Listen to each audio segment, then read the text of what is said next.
నమస్తే, నా పేరు ప్రశాంతి. సీ న్యూస్ కు స్వాగతం. ముందుగా హెడ్లైన్స్ చూద్దాం. 8న రాజమహేంద్రవరంలో రాష్ట్ర కార్యవర్గ సమావేశం. బీజేపీ జాతీయ కార్యవర్గ సభ్యుడు సోము వీర్రాజు. ప్రభుత్వ పాఠశాలల్లో అత్యున్నత ప్రమాణాలతో విద్య. సవీశ్రగూడెంలో 398 విద్యార్థులకు విద్యా కిట్స్ పంపిణీ. శివాజీ అనే వ్యక్తి టీడీపీ కూటమి కోవర్. రాజమహేంద్రవరం మాజీ ఎంపీ మార్గాని భరత్. 7వ తేదీన జగన్నాథస్వామి రథయాత్ర మహోత్సవం. పురజనులు పాల్గొనాలని శివానంద నిమాయాదాస్ పిలుపు. పోలవరం ప్రాజెక్టుపై గత పాలకుల నిర్లక్ష్య వైఖరి. రాష్ట్ర జల వనరుల శాఖ మంత్రి నిమ్మల రామానాయుడు. భారతీయ జనతా పార్టీ రాష్ట్ర కార్యవర్గ సమావేశాన్ని ఈ నెల 8వ తేదీన మంచిర్యాల కన్వెన్షన్ సెంటర్లో నిర్వహిస్తున్నట్లు సోము వీర్రాజు తెలిపారు.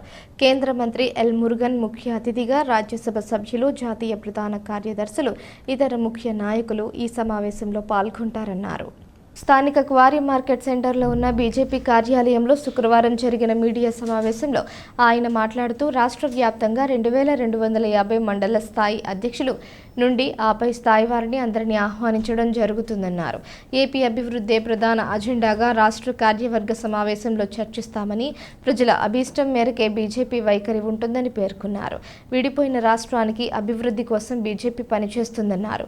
రాహుల్కి 100 స్థానాలు వచ్చాయని, ఆయన మాట్లాడే భాషా విజయం సాధించాం అన్నట్లుగా కాకుండా ప్రధాని మోడీని గెలిచేసే విధంగా మాట్లాడుతున్నారని విమర్శించారు. భారతీయ జనతా పార్టీ విభిన్నమైన ఆలోచనలతో ముందుకు సాగుతుందన్నారు. కాశ్మీర్లో జాతీయ పతాకం ఎగరవేయలేని పార్టీ కాంగ్రెస్ అన్నారు. భారతీయ సంస్కృతి సాంప్రదాయాలు బీజేపీకి కాంగ్రెస్ చెప్పాల్సిన అవసరం లేదని, రాముడే హీరో అని, అలాంటిది కాంగ్రెస్ రాముడి గుడి కాకుండా బాబర్ గుడి నిర్మించాలని రాహుల్ అంటున్నారని ధ్వజమెత్తారు. డబుల్ ఇంజన్ సర్కార్ పెట్టుబడులు వచ్చే పరిస్థితికి వచ్చి అభివృద్ధి జరగాలని కోరుకుంటున్నారని పేర్కొన్నారు. జగన్ వేసిన అవినీతి బీజాలు ఒక్కొక్కటిగా బయటకు వస్తున్నాయని, కాకినాడ పోర్టులో రేషన్ దందా చాలా జరిగిందని, మంత్రి నాదెండ్ల మనోహర్ అవినీతిని బయట పెట్టారన్నారు. పోలవరం ప్రజలకు వరమని, బీజేపీ నిర్మించడానికి సిద్ధంగా ఉందని సోము వీర్రాజు స్పష్టం చేశారు. జగన్ ప్రతిపక్షంలో బాధ్యతగా వ్యవహరించాలని సూచించారు. రాజమహేంద్రవరంలో రాష్ట్ర కార్యవర్గ సమావేశాన్ని హోటల్ మంజీరా సరోవర్లో అత్యంత ప్రతిష్టాత్మకంగా కార్యవర్గ సమావేశాన్ని ఏర్పాటు చేయడం జరుగుతుంది. ఈ సమావేశంలో కేంద్ర మంత్రివర్యులు డాక్టర్ ఎల్ మురుగన్ గారు ముఖ్య అతిథిగా, వారితో పాటు రాజ్యసభ సభ్యులు, ఢిల్లీ బీజేపీ కార్యాలయం యొక్క హెడ్ క్వార్టర్ ఇన్ఛార్జ్ పరిశీలకులుగా మన రాష్ట్రంలో వారు ప్రముఖమైన పాత్ర నిర్వర్తించారు. ఈ కూటమి ఎక్కడా పొరపచ్చాలు లేకుండా కార్యక్రమాన్ని కోఆర్డినేట్ చేస్తూ ప్రధానమంత్రి 3 సమావేశాలు కానీ, అలానే ఇక్కడ ఉన్నటువంటి ఫీడ్బ్యాక్స్ని మిత్రపక్షంగా జనసేనతో కలవడం, తెలుగుదేశంతో ఇప్పుడున్న ముఖ్యమంత్రి గారితో కలవడం, వారు చెప్పిన అంశాలను వెంటనే కేంద్రానికి తెలియచేయడం, అందులో ప్రముఖమైనటువంటి పాత్ర వహించినటువంటి పెద్దలు డాక్టర్ అరుణ్ సింగ్ గారు. జనరల్గా ఎన్నికల సమయంలో వారు 2 రాష్ట్రాలకు ఇన్ఛార్జ్, గతంలో రాజస్థాన్, కర్ణాటక. కానీ ఈ రాష్ట్రానికి అంత ప్రముఖమైనటువంటి వ్యక్తిని ఎన్నికల సమయంలో నియమించారు. సక్సెస్ఫుల్గా ఎన్నికలు నిర్వర్తించడం కానీ, విజయాన్ని సాధించడంలో కానీ ప్రముఖమైన పాత్ర వహించినటువంటి వ్యక్తి ఈ సమావేశంలో వారు పాల్గొంటున్నారు. ప్రతి విద్యార్థి క్రమశిక్షణతో విద్యను అభ్యసిస్తూ తాము ఎంచుకున్న రంగంలో ఉన్నత స్థానంలో ఉండేందుకు పాఠశాల విద్య పునాది ఇస్తుందని రాష్ట్ర పర్యాటక సాంస్కృతిక సినిమాటోగ్రఫీ శాఖ మంత్రి కందుల దుర్గేష్ పేర్కొన్నారు. సమీశ్వరగూడెం జిల్లా పరిషత్ ఉన్నత పాఠశాల దుర్గేష్ విద్యార్థులకు విద్యా కిట్స్ను పంపిణీ చేశారు. ఈ సందర్భంగా మంత్రి చేతుల మీదుగా 398 మంది విద్యార్థులకు విద్యా కిట్స్ పంపిణీ చేశారు. ఈ సందర్భంగా జరిగిన సభలో మంత్రి మాట్లాడుతూ పాఠశాల దశలోనే విద్యార్థులకు నాణ్యమైన ఉన్నత విద్యను అందించాలని రాష్ట్ర ప్రభుత్వం అన్ని ప్రభుత్వ పాఠశాలల్లో మౌలిక సదుపాయాల కల్పనకు కృషి చేస్తుందన్నారు. ప్రతి పేదవారికి విద్య చేరువ చేయాలనే సంకల్పంతో రాష్ట్ర ప్రభుత్వం ముందుకు సాగుతోందన్నారు. ముఖ్యంగా బాలికలు అందరూ తప్పనిసరిగా విద్యాబోధన చేయాలని, ఎట్టి పరిస్థితుల్లో విద్యను వదలకూడదని, వారు భవిష్యత్తులో ఉన్నత శిఖరాలకు వెళ్లాలని విద్య ఎంతో ఉపకరిస్తుందన్నారు. అందుకోసం బాలికలకు ప్రత్యేకమైన పాఠశాలలను కూడా ఏర్పాటు చేయడం జరిగిందన్నారు. బాలబాలికలు అందరూ చక్కగా 2 జడలు వేసుకుని సాంప్రదాయబద్ధంగా కనిపించడం తనకు ఎంతో ఆనందాన్ని ఇచ్చిందని మంత్రి అన్నారు. విద్యార్థులు జీవితంలో ఎదగాలనే ఆలోచనతో స్పష్టమైన అవగాహన కలిగి ఉండడం ఎంతో అవసరమన్నారు. ఎటువంటి సమస్యలు ఉత్పన్నమైన ఆత్మన్యూన్యతకు లోను కాకుండా అపజయాల నుంచి పాఠాలను నేర్చుకోవడం సమర్థవంతంగా ఎదుర్కోవాలన్నారు. గ్రామ sarpanch Deshabattala Jyotsna, Priyanka, Nidadavolu MEO K V Ganesh, MPDO J A Jhansi, పాఠశాల ఇన్ఛార్జ్ ప్రధానోపాధ్యాయులు విడి దివాకర్, బీజేపీ నాయకులు, స్థానిక నాయకులు పాల్గొన్నారు. క్వాలిఫైడ్ టీచర్లు వస్తారు, వాళ్ళ వల్ల మంచి స్కూల్స్ ఏర్పడతాయి. ఆ స్కూల్స్ లో పిల్లలందరూ బాగా చదువుతారు. దీంతో పాటు ఒక చిన్న ఇబ్బందికరమైన అంశాన్ని కూడా నేను గమనించాను. అదేమిటంటే, ఇందాక మాస్టర్ చెప్తున్నప్పుడు కూడా 3వ క్లాస్ నుంచి 10th క్లాస్ వరకు ఇక్కడ ఉంటుందని 1, 2 స్కూల్ క్లాసులు ఏమో ప్రైమరీ స్కూల్స్ లో పెట్టి 3వ క్లాస్ నుంచి హై స్కూల్లో కలిపేశారు. ఆ కలిపేయడం వల్ల వచ్చే ఇబ్బంది ఏంటంటే, ఉదాహరణకి సమీశ్వరగూడెం తీసుకోండి. ఇక్కడ 3వ క్లాస్ నుంచి ఈ స్కూల్కి చదువుకోవాలి. సాధారణంగా చుట్టుపక్కల ఉన్నటువంటి గ్రామాల్లో 1, 2 క్లాసులు చదివిన తర్వాత ఇదివరకు అయితే 5వ క్లాస్ వరకు కూడా ప్రైమరీ పాఠశాలలో ఉండేది. 5వ క్లాస్ వరకు చదువుకుని అక్కడ ఆ తర్వాత హై స్కూల్కి రావడానికి 6వ క్లాస్ నుంచి వచ్చేవారు. ఇప్పుడు 3వ క్లాస్ నుంచి హై స్కూల్కి దూరంగా ఉన్న స్కూల్కి రావాలంటే చాలా మంది పిల్లలు సాధారణంగా ప్రభుత్వ పాఠశాలకు వచ్చే వాళ్ళలో ఎక్కువ మంది కుటుంబాల వారు ఆర్థిక స్థితిగతులంత బాగా ఉండేవారు కాదు. అందువల్ల వాళ్ళు ఏం చేస్తారంటే 3వ క్లాసులో జాయిన్ చేసేటప్పుడు దూరంగా ఉన్నటువంటి స్కూల్కి పంపించాలంటే వాళ్ళకి కుదరదు. వాళ్ళ దగ్గర సైకిల్ ఉండదు, లేకపోతే ఆర్థిక వనరులు ఉండవు. అలాంటి బాధ ఉన్నప్పుడు సరే దూరంగా పంపించే బదులు చదువు మార్పించేస్తే చాలు కదా అనేటువంటి ఆలోచనకు వచ్చే ప్రమాదం ఉంది. దీని మీద కూడా నేను మొన్న జరిగినటువంటి కేబినెట్ మీటింగ్ లో యువ నాయకులు, మన ఎడ్యుకేషన్ మినిస్టర్ అయినటువంటి లోకేష్ గారికి కూడా చెప్పడం జరిగింది. 117 జీవో అనుకుంటాను అది. ఆ 117 జీవో ప్రకారం స్కూల్ని మెర్జ్ చేసేటువంటి కార్యక్రమం, అంటే ఈ పాఠశాలను తీసుకెళ్లి హై స్కూల్లో మెర్జ్ చేసేయడం వల్ల చాలా మంది విద్యార్థులు భయపడి చదువుకోవడానికి దూరంగా వెళ్ళిపోయే పరిస్థితి ఉంది. అందువల్ల దీని మీద కూడా పునరాలోచించాలనేటువంటి ఆలోచన కూడా ప్రభుత్వం దృష్టిలో పెట్టడం జరిగింది. రాబోయే రోజుల్లో ఒక మంచి ఆలోచన చేయడానికి అవకాశం దొరుకుతుందనేటువంటి మాటని తెలియజేసుకుంటూ, అందువల్లనే ఇవాళ ఎంఈఓ గారు చెప్పినటువంటి మాట ప్రకారం ప్రభుత్వ పాఠశాలలో కనీస సౌకర్యాలు, అందులోనూ ప్రత్యేక అవసరాలు ఉన్నటువంటి ఆడపిల్లలకి ప్రత్యేక సదుపాయాలు కల్పించాల్సిన బాధ్యత ప్రభుత్వం మీద ఉంది. ఆ విషయంలో తప్పనిసరిగా మేము కూడా దృష్టి పెడతాం. దాంతోపాటు ఇవాళ ప్రైవేట్ రంగంలో ఉన్నటువంటి వితరణశీలత్వం ఉన్నటువంటి వారు ఎవరైతే ఉన్నారో ₹4 మనం ఖర్చు పెట్టగలం అనేటువంటి పరిస్థితుల్లో ఉన్నటువంటి పెద్దలను కూడా ఒక పిలుపిస్తున్నాం. మీరు ఎలాంటి పాఠశాలలను దత్తత తీసుకున్నటువంటి పాఠశాలల్లో స్కూల్ బిల్డింగ్, క్లాస్ రూములు ఇవి ప్రభుత్వం చేస్తుంది. కానీ ఈ టాయిలెట్స్ కానీ ఇతరత్ర సౌకర్యాలు కల్పించే విషయంలో సమాజంలో ఉన్నటువంటి వ్యాపారాలు చేసుకునే వాళ్ళు, ₹4 సంపాదించే వాళ్ళు కొంచెం ముందుకొచ్చి అలాంటి సౌకర్యాలు కల్పిస్తే మన పాఠశాలలు బాగా జరుగుతాయి. విఎల్పురం మార్గాని ఎస్టేట్స్లో నిలిపి ఉంచిన తన ప్రచార రథాన్ని దహనం చేసిన వ్యక్తిని వైసీపీ కార్యకర్తగా పోలీసులు ప్రకటించడంపై మార్గాని భరత్రాం మండిపడ్డారు. అతడు తెలుగుదేశం పార్టీ కోవర్టని, ఈ సంఘటనపై సమగ్ర విచారణ జరిపించి దీని వెనుక ఉన్న వారి నిజాలు నిగ్గు తేల్చాలని డిమాండ్ చేశారు. శుక్రవారం తన కార్యాలయంలో జరిగిన విలేకరుల సమావేశంలో ఆయన మాట్లాడుతూ ఇంత దారుణంగా పోలీస్ శాఖ తనపైన తన తండ్రిపైన ఆరోపణ చేయటం తగదని అన్నారు. 3 గంటలు తాగిన వ్యక్తి ఒక్కడే ఈ సంఘటనకు ఎలా పాల్పడగలడని ప్రశ్నించారు. ఈ సంఘటన వెనుక ఎవరు ఉన్నారు అనే దానిపై సమగ్ర విచారణ జరపాలని అన్నారు.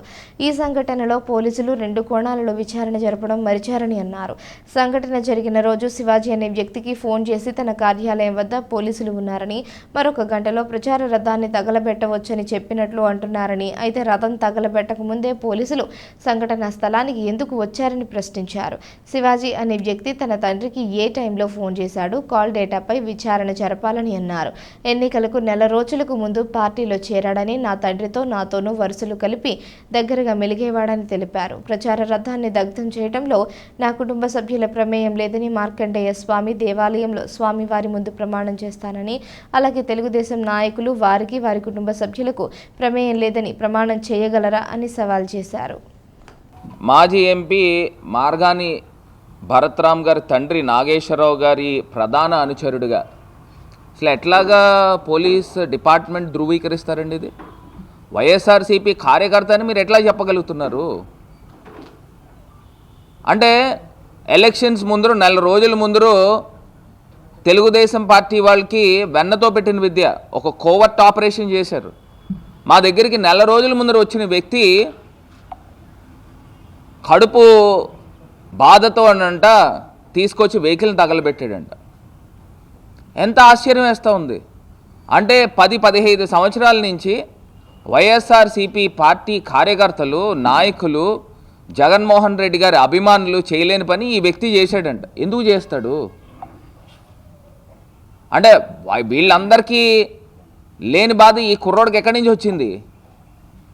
నెల రోజుల ముందర కరెక్ట్గా నెల రోజుల ముందర కూడా లేదు. మా ఎలక్షన్స్ ముందర వచ్చిన వ్యక్తి ఇతను.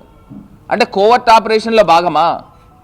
నాకు ఒకటే ఆశ్చర్యం అనిపించిన అంశం ఏంటంటే అసలు తెలుగుదేశం పార్టీ, అసలు పోలీస్ డిపార్ట్మెంటు ఏ రకంగా వైఎస్ఆర్సీపీ కార్యకర్తని మీరు ధృవీకరిస్తారని అడుగుతా ఉన్నా.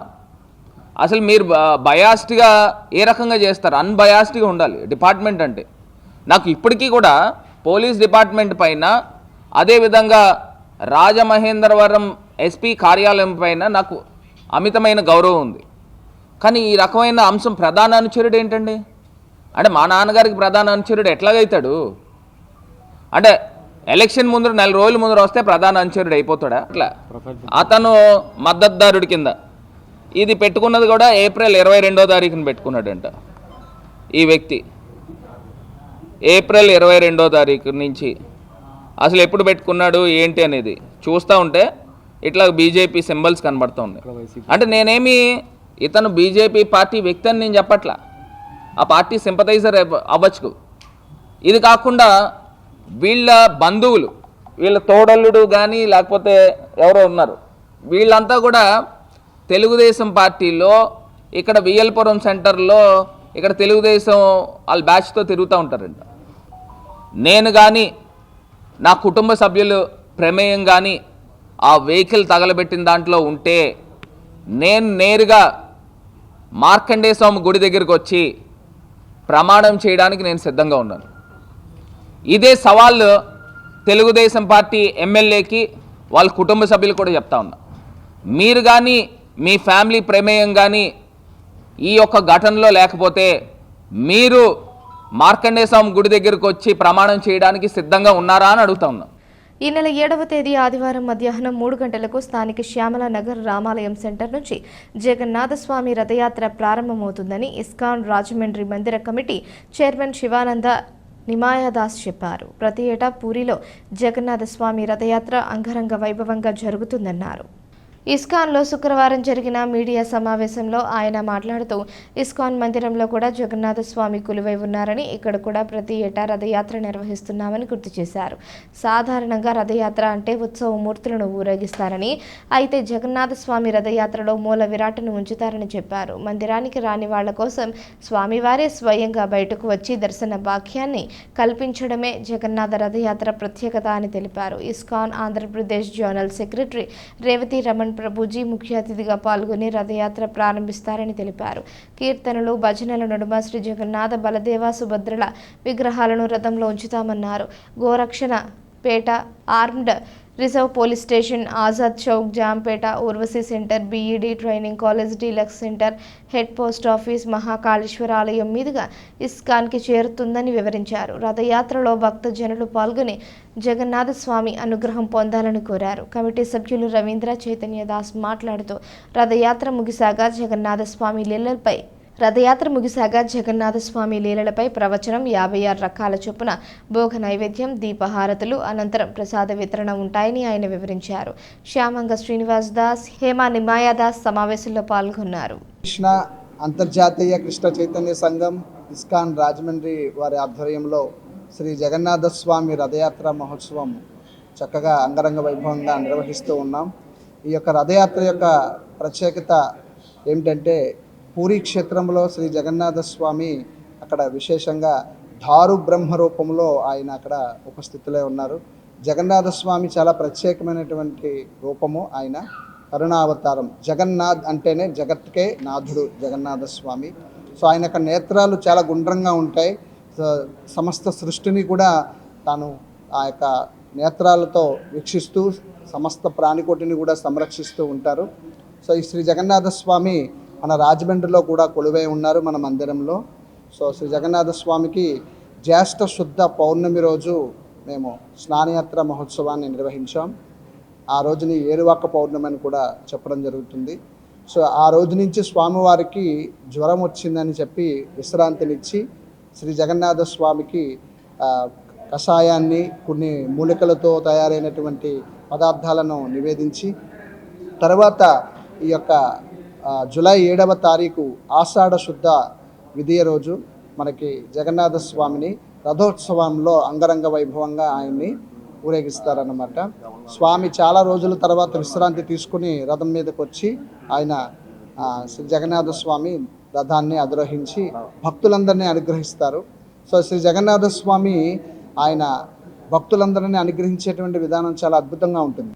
పురుషోత్తపట్నం పుష్కర పంపింగ్ స్కీమ్ ఎత్తిపోతల పథకం ద్వారా ఆయకట్టుకు 15 రోజులు ముందుగానే సాగునీటి విడుదల చేశామని, శివారు ప్రాంతపు ఆయకట్టు వరకు సాగునీరు అందించడమే రాష్ట్ర ప్రభుత్వ ప్రధాన లక్ష్యమని రాష్ట్ర జలవనరుల శాఖ మంత్రి డాక్టర్ నిమ్మల రామానాయుడు తెలిపారు.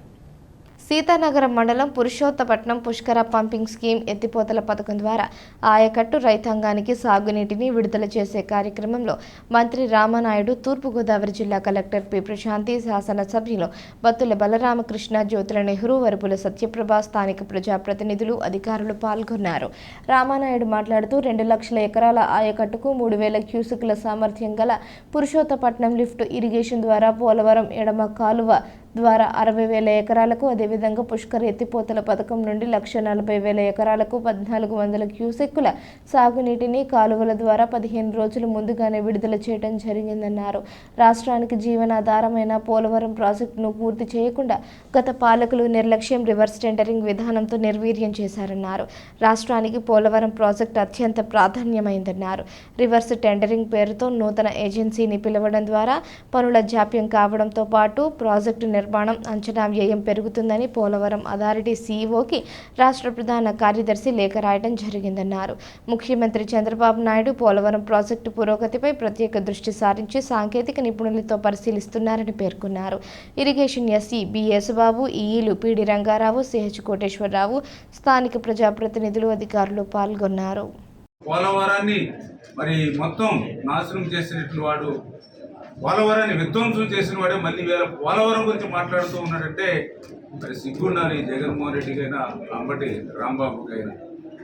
ఈవేళ ఏదైతే పోలవరం ప్రాజెక్ట్ ఏదైతే ఉందో దాని మీద ఈ రోజు కూడా వాళ్ళ అవినీతి పత్రిక, వాళ్ళ పార్టీ కరపత్రిక తోటి ఇంకా విష ప్రచారం చేయాలని ఉంటే తెలుగుదేశం ప్రభుత్వం కంటిన్యూ అంటే 2020కి పోలవరం ప్రాజెక్టు పూర్తయి ఉండేది. ఏదైతే 2019లో ప్రభుత్వం మారిన వెంటనే జగన్మోహన్ రెడ్డి ఏదైతే తన యొక్క రివర్స్ ఆలోచనతో రివర్స్ టెండరింగ్ తెచ్చి మరి అక్కడ ఉన్నటువంటి ఏజెన్సీలన్నింటినీ కూడా రద్దు చేసిన మాట వాస్తవమా కాదా? 2019 అధికారం వదిలోకి వచ్చిన వెంటనే ఎవరైతే పోలవరంలో పనిచేసేటువంటి సమర్థవంతులైనటువంటి ఏదైతే అనుభూతి ఉన్నటువంటి అధికారులందరినీ కూడా మరి అక్కడి నుంచి మరి ట్రాన్స్ఫర్ చేసినటువంటి మాట వాస్తవమా కాదా? ఇది మేము చెప్పినట్టు విషయాలు కూడా కాదు. సాక్షాత్ ఏదైతే పోలవరం ప్రాజెక్ట్ అథారిటీ ఏదైతే ఉందో వాళ్ళే మినిట్స్లో క్లియర్గా రాశారు. ఈరోజు మినిట్స్ పేపర్స్ కూడా మనందరం కూడా ఓపెన్గా నెట్లో కూడా చూసుకోవచ్చు. అందరూ క్లియర్గా రాశారు. అదేవిధంగా పోలవరం ప్రాజెక్ట్ అథారిటీ ఎవరైతే సీఈఓ ఉన్నాడో ఆయన డైరెక్ట్గా ఆ రోజు స్టేట్ గవర్నమెంట్ చీఫ్ సెక్రటరీ కూడా లెటర్ రాశారు. ఆయన కూడా పోలవరం ప్రాజెక్ట్ అనేది చాలా క్లిష్టమైనటువంటి ప్రాజెక్టు, ఇది మంచి క్రిటికల్ స్టేజెస్లో ఉన్నప్పుడు సీజన్కి మార్పులు వచ్చేటువంటి సమయంలో మీరు ఇట్లా ఏజెన్సీని రద్దు చేసి మళ్ళీ కొత్త ఏజెన్సీని ఇస్తే మరి టైం డిలే అవుతుంది. 2009లో కూడా ఇట్లా పనిచేసి ఏజెన్సీని రద్దు చేసి మళ్ళీ కొత్తగా మరి టెండర్స్ పెరగడం వల్ల టైం డిలే అయింది. నెక్స్ట్ కొత్త ఎస్ఎస్ఆర్ రేట్లతో ప్రాజెక్ట్ అంచనా వ్యయం కూడా పెరుగుతుంది. పైగా ఏదైతే 2 ఏజెన్సీలకు మీరు వర్క్ చేస్తే ఆ వర్క్లో ఏదైనా నాణ్యతలో ప్రమాదం ఏర్పడితే ఏ ఏజెన్సీ బాధ్యత వహిస్తుంది? అంచేత ఇటువంటి పనులు చేపట్టవద్దు. ఖచ్చితంగా ఏదైతే ఉన్న ఏజెన్సీలతో ముందుకెళ్ళండి అని చాలా క్లియర్గా, ఒక రకంగా చెప్పాలంటే సీఈఓ అయితే డైరెక్ట్గా హంబుల్ రిక్వెస్ట్, కనీసం కొనసాగించండి ఉన్న వ్యవస్థనని సాక్షాత్తు పీపీఏజీ మినిట్స్ చెప్పిన పీపీఏ లేఖలో రాసిన పెడచెవను పెట్టినటువంటి ముఖ్యమంత్రి ఆ రోజు జగన్మోహన్ రెడ్డి. మరి ఆ రోజు పోలవరం విధ్వంసం అది కూడా మేము చెప్పినటువంటి మాటల్లో కాదు, సాక్షాత్తు ఐఐటి హైదరాబాద్ నిపుణులు చెప్పినటువంటి మాటలు అవన్నీ కూడా. Walkers yoga and laughing club ఆధ్వర్యంలో స్థానిక ఎస్కేవిటి డిగ్రీ కళాశాల ఆనంద గార్డెన్స్లో క్లబ్ అధ్యక్షుడు శనపతి సత్యబాబు అధ్యక్షతన పొలసానపల్లి జగ్గారావు జ్ఞాపకార్థం పేద విద్యార్థులకు ఉపకార వేతనాలు, వృద్ధులకు పింఛన్ల పంపిణీ కార్యక్రమం జరిగింది. ముఖ్య అతిథులుగా హాజరైన ఎస్కేవిటి డిగ్రీ కళాశాల principal doctor P Abel Rajababu, Kranti nursing home అధినేత doctor Kante Veeranna Chowdary, forest contractor Tamanampudi Ramireddy, Shantilal Kirana, general stores అధినేత విక్రమ్ ఎస్ జైన్, గాడాల శ్రీ మహాలక్ష్మి సమేత చిన్న వెంకటేశ్వర స్వామి పీఠాధిపతి doctor Sriman Chinna Venkanna Swamiji, Rajahmundry charitable trust వ్యవస్థాపక కార్యదర్శి మతల రమేష్, యువ వ్యాపారవేత్త గుబ్బ రామచంద్రరావులను క్లబ్ కార్యదర్శి గుబ్బల గంగ భవానీ వేదికపైకి ఆహ్వానించారు. సోరపురెడ్డి తాతారావు ముఖ్య అతిథులను సభకు పరిచయం చేశారు. ముఖ్య అతిథుల చేతుల మీదుగా 80 మంది వృద్ధులకు ఒక్కొక్కరికి 500 రూపాయల చొప్పున 40,000 రూపాయలు, 45 మంది విద్యార్థులకు 3,50,000 రూపాయలు ఉపకార వేతనంగా అందజేశారు. డి వెంకట్రావు, రొక్కం అప్పారావు, బాబ్జీ రామకృష్ణ, అనసూరి శ్రీనివాస్, బొల్లా సత్యబాబు, మాబూరి రామకృష్ణ, బేరి రత్నాంబ, లంకే శ్రీదేవి, మొగల్తూరు దుర్గా, ఉప్పులూరి కాశీ విశ్వనాథం, కోఆర్డినేటర్ గీసాల బాబ్జీ తదితరులు పాల్గొన్నారు. సంస్థ వ్యవస్థాపకులు పామర్తి గోపాలరావు ఈ కార్యక్రమంలో పాల్గొనడం జరిగింది. బెంగళూరులో ఉన్న నా ఫ్రెండ్ లక్ష్మి గారు అని అన్నారు, ఇలా కావాలి నాకు సంవత్సరం తక్కువ అయిందంటే క్రింద సంవత్సరం 10,000 పంపించారు. ఇప్పుడు చల్లా శంకర్రావు గారికి నాకు 2 స్టూడెంట్స్ని అప్పచెప్పండి అమ్మా అని చెప్పారు. నిన్న వారం రోజులు అని చెప్పి నేనే స్టూడెంట్స్ని తీసుకెళ్ళలేదు. నాది కొంచెం ప్రయాణం ఉండి నా హడావుడిలో నేను ఉండి తీసుకెళ్ళలేకపోయాను. నిన్న తీసుకెళ్ళగానే వెంటనే ఏం మాట్లాడలేదు. వెంటనే మన సౌజన్యం చూసి చెక్ మీద 10,000 రాసి వెంటనే ఇచ్చేసారు. అలాగే మన చిన్నవెంకట స్వామి గారు కూడా మీ స్టూడెంట్స్కి ఏం కొంటారో కొనండి ఒక 3,000 ఇచ్చారు. అలాగే దాతలందరూ ఇప్పుడు విక్రమ్ జైన్ గారు కూడా 11,000 ఇచ్చారండి. అలాగే మేము ఎవరిని అడగకపోయినా ఇది స్వచ్ఛంద సంస్థగా కరెక్ట్ రూట్లో వెళ్తుంది, స్టూడెంట్స్ కరెక్ట్గా వెళ్తుంది మనీ అంతా అని చెప్పి వాళ్ళందరూ కూడా అట్రాక్ట్ అయ్యి ఇవ్వడం జరుగుతుంది. మా అపార్ట్మెంట్లో వాళ్ళు కూడా 16,000 ఇచ్చారండి. వాళ్ళందరికి కూడా నేను ధన్యవాదాలు తెలుపుకుంటాను. వీళ్ళందరూ దాతలందరికీ కూడా నిజంగా చాలా ధన్యవాదాలండి. వాళ్ళు లేకపోతే ఈ సంస్థ లేదండి. ఎవరు మేము ఇచ్చినా ఎంతో కొంత ఇస్తాం, కానీ ఎంతమంది స్టూడెంట్స్ మేము ఇవ్వలేము. మీ అందరి ఆధారంతో మేము ఎంతమంది ముందుకెళ్తాం. మాజీ ఎంపీ మార్గాని భరత్రాం ప్రచార రథాన్ని వైఎస్ఆర్ కాంగ్రెస్ పార్టీ కార్యకర్త దహనం చేశాడని చెప్పడం చాలా దారుణమని, వైసీపీ కార్యకర్తలు జగన్ను దేవుడిలా పూజిస్తారని, అటువంటి పనులు చేయడానికి ఎప్పుడూ సాహసించారని ఆ పార్టీ సీనియర్ నాయకులు ఆంధ్రప్రదేశ్ బీసీ సంక్షేమ సంఘ రాష్ట్ర అధ్యక్షురాలు కొర్నాని అను యాదవ్ అన్నారు. స్థానిక కోరుకొండ రోడ్లో ఉన్న నివాసంలో శుక్రవారం జరిగిన విలేకరుల సమావేశంలో ఆమె మాట్లాడుతూ ప్రచార రథంపై జగన్ ఫోటోతో పాటు వైసీపీ ఫ్యాన్ గుర్తు కూడా ఉందని, అందువల్ల ఈ ఘటనకు పాల్పడ్డాడని పోలీసులు చెబుతున్న వ్యక్తికి అసలు వైఎస్ఆర్సీపీ పార్టీలోకి ఎప్పుడు వచ్చాడు, ప్రాథమిక సభ్యత్వం ఉందా లేదా అన్న విషయాన్ని కూడా నిగ్గు తేల్చాలని డిమాండ్ చేశారు. పార్టీ అధికారంలో ఉన్నప్పుడు చాలామంది వచ్చి తమ పనులు చేయించుకుంటారని వారందరూ పార్టీ నాయకులు కార్యకర్తలు అయ్యేందుకు అవకాశం ఉండదన్నారు. జగన్మోహన్ రెడ్డి సంక్షేమ పథకాలు తీసుకున్న లబ్ధిదారులందరూ ఆయన వెంటే ఉన్నారని, ఆయనకు వైసీపీకి వచ్చిన ఓటు బ్యాంకే నిదర్శనమన్నారు. ఎంపీ భరత్రామ్ వెంట ఉన్న భజన బ్యాచ్ వల్లనే నష్టం జరిగిందని, పార్టీని నమ్ముకొని పనిచేస్తున్న కార్యకర్తలను కించపరచడం సరికాదన్నారు. తనకు పార్టీలో చాలా అవమానాలు జరిగాయని, అయినా జగన్మోహన్ రెడ్డిపై ఉన్న నమ్మకం అభిమానంతో వైసీపీలోనే కొనసాగుతున్నామన్నారు. అందరికీ నమస్కారం అండి. నా పేరు అను యాదవ్, బీసీ స్టేట్ మహిళా అధ్యక్షురాలు. నేను వైసీపీలో ఒక నాయకురాలుగా పనిచేస్తున్నాను. 2009 నుంచి జగన్మోహన్ రెడ్డి గారు వెంటే ఉన్నాను. రాజశేఖర రెడ్డి గారు చనిపోయిన కాడ నుంచి నేను ఆయన వెంటే ఉన్నాను పార్టీని నమ్ముకొని. కానీ ఇక్కడ లోపం ఏంటంటే ప్రతి ఒక్కరు కూడా వైఎస్ఆర్ పార్టీకి మేము కార్యకర్తలుగా పనిచేస్తున్నామని కొంతమంది దుండగులు వచ్చి పార్టీని మన మార్గాని ఎస్టేట్ దగ్గర వ్యాన్ కాల్ చేశారండి. ఆ కాల్సిన దానిలో అది వైఎస్ఆర్సీపీ కార్యకర్త అని చెప్పుకుంటున్నారు. ఎస్పీ గారు కూడా మాకు చెప్పడం జరిగిందట. మరి ఇది మేము ఖండిస్తున్నాము. ఆయన కార్యకర్త అయితే క్రియాశీల సభ్యత్వాలు ఉంటాయి మాకు. మేము ఒక కార్యకర్తగా, ఒక నాయకురాలుగా నేను స్పందిస్తున్నాను దీన్ని. ఆయన క్రియాశీల కార్యకర్తకి ప్రతి ఒక్కరికి ఒక మెంబర్షిప్ ఉంటుంది. ఆ మెంబర్షిప్ చూపించమనండి ఆయన్ని, మేము ఒప్పుకుంటాం. ఏదో పార్టీకి వస్తూ ఉంటారు, ఎవరికి ఏ పనులు కావాలో చేయించుకుంటూ ఉంటారు వచ్చి. కానీ జగన్మోహన్ రెడ్డి గారు ఒక సింబల్ ఉంటుంది. ఏ కార్యకర్త అయినా అభిమానించే వాళ్ళకైతే జగన్మోహన్ రెడ్డి గారు ఒక సింబల్ ఉంటుంది.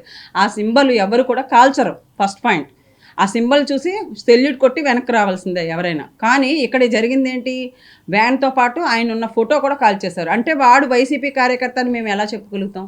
ప్రతి కార్యకర్త కూడా వైసీపీ కార్యకర్త అయితే fan కాల్చారు. First point.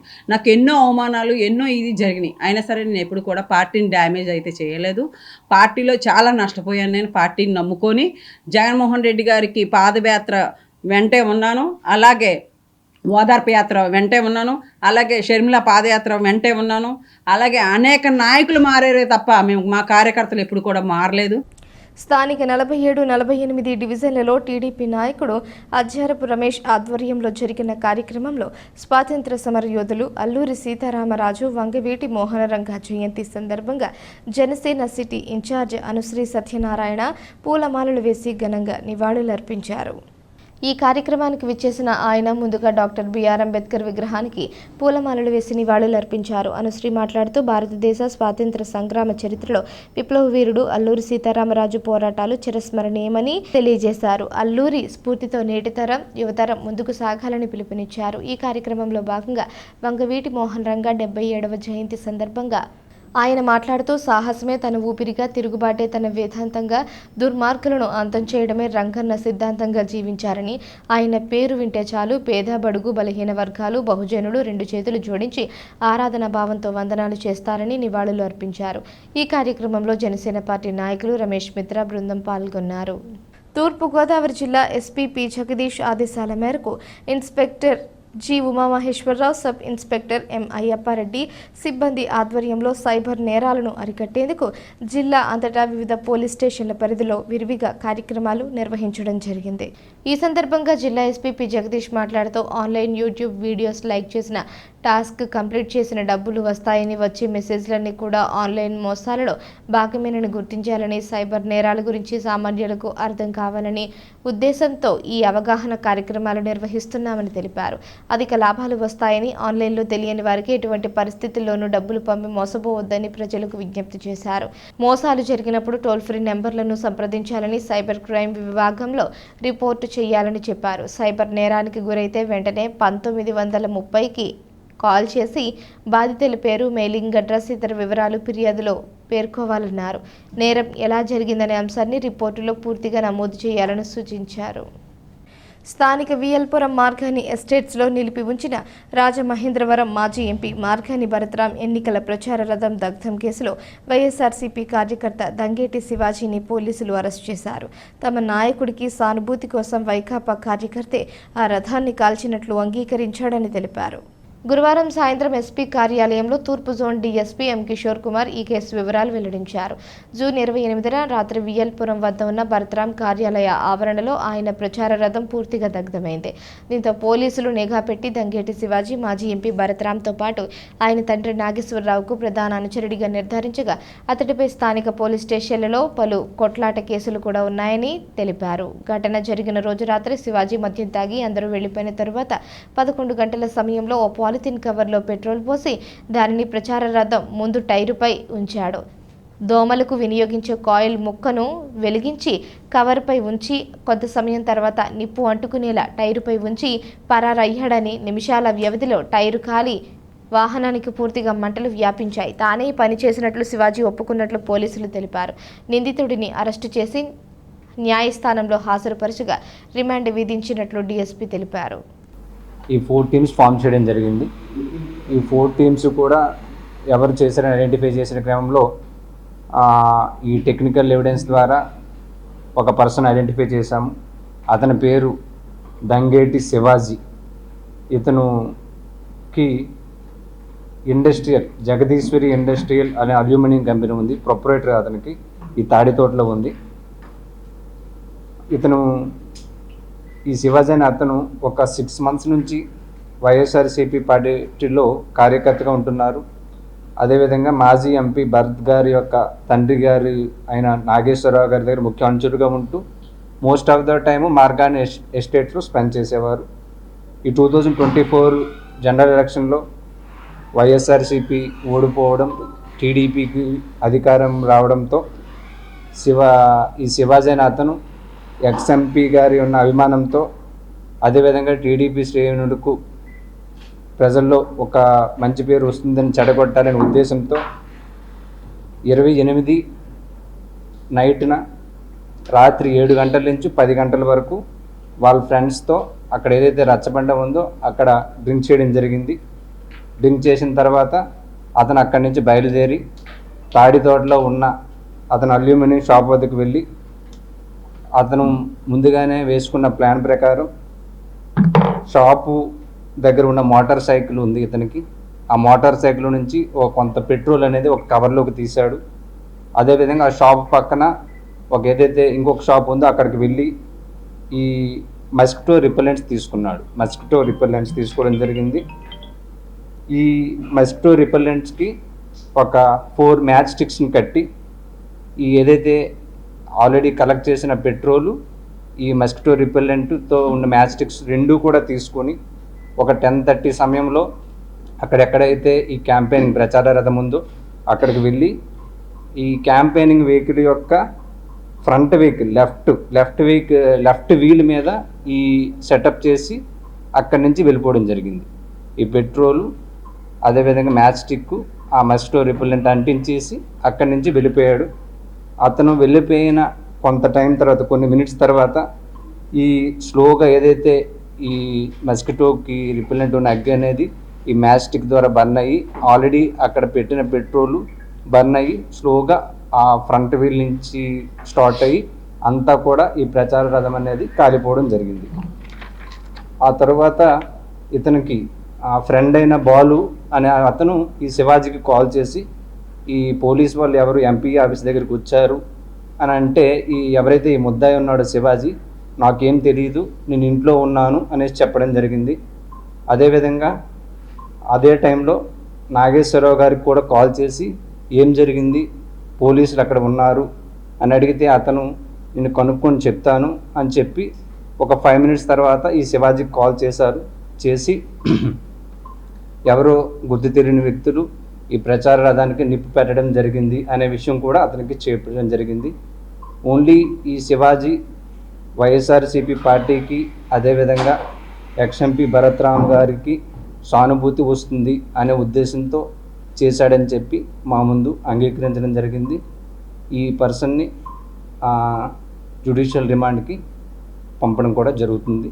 Vangaveeti Mohan రంగ జయంతి సందర్భంగా రాజమండ్రి ప్రభుత్వాసుపత్రి అన్న క్యాంటీన్ వద్ద కాపునాడు ఆధ్వర్యంలో భారీ అన్నదాన కార్యక్రమం జరిగింది. ఈ కార్యక్రమంలో రాజమండ్రి పార్లమెంట్ కాపునాడు అధ్యక్షుడు గుదే రఘు నరేష్, నగర అధ్యక్షుడు ముమ్మిడి వీరబాబు ఆహార పదార్థాలు వడ్డించారు. ఈ కార్యక్రమంలో కాపునాడు కార్యవర్గ సభ్యులు నవంశెట్టి వీరబాబు, అక్కిరెడ్డి ప్రసాద్, గోపిశెట్టి విజయలక్ష్మి, సింహాద్రి నాగభూషణం, పుర్రింకల సతీష్, దేవకివాడ చక్రపాణి, సిరికి త్రిమూర్తులు, ర్యాలీ రామకృష్ణ, విన్నవాసు, అల్లాటి రాజు, మంచాల సునీల్, పిల్ల దుర్గా ప్రసాద్, వార్డు అధ్యక్షులు రొక్కం నాగప్రసాద్, గొర్రెల వేణుగోపాల్, లక్ష్మీనారాయణ, వివిడి ప్రసాద్, కొప్పాల అప్పారావు, శంగం జగదీష్, తలారి శ్రీనివాస్, కొనటం నాగు, నాయకులు నాగిరెడ్డి, సుబ్బారావు, బసవరాఘవులు, దేశినేడి రాంబాబు, అడబాల రాజు, ఆసూరి సుధాకర్, మొండ్రెడ్డి ప్రసాద్, గుండం శ్యామ్ సుందర్, స్వామి, వైవీడి ప్రసాద్ తదితరులు పాల్గొన్నారు. వార్తలు ముగించే ముందు హెడ్లైన్స్ మరోసారి. 8న రాజమహేంద్రవరంలో రాష్ట్ర కార్యవర్గ సమావేశం. బీజేపీ జాతీయ కార్యవర్గ సభ్యుడు సోము వీర్రాజు. ప్రభుత్వ పాఠశాలల్లో అత్యున్నత ప్రమాణాలతో విద్య. సవీశ్వరగూడెంలో 398 విద్యార్థులకు విద్యా కిట్స్ పంపిణీ. శివాజీ అనే వ్యక్తి టీడీపీ కూటమి కోవర్. రాజమహేంద్రవరం మాజీ ఎంపీ మార్గాని భరత్. 7వ తేదీన జగన్నాథస్వామి రథయాత్ర మహోత్సవం. పురజనులు పాల్గొనాలని శివానంద నిమాయాదాస్ పిలుపు.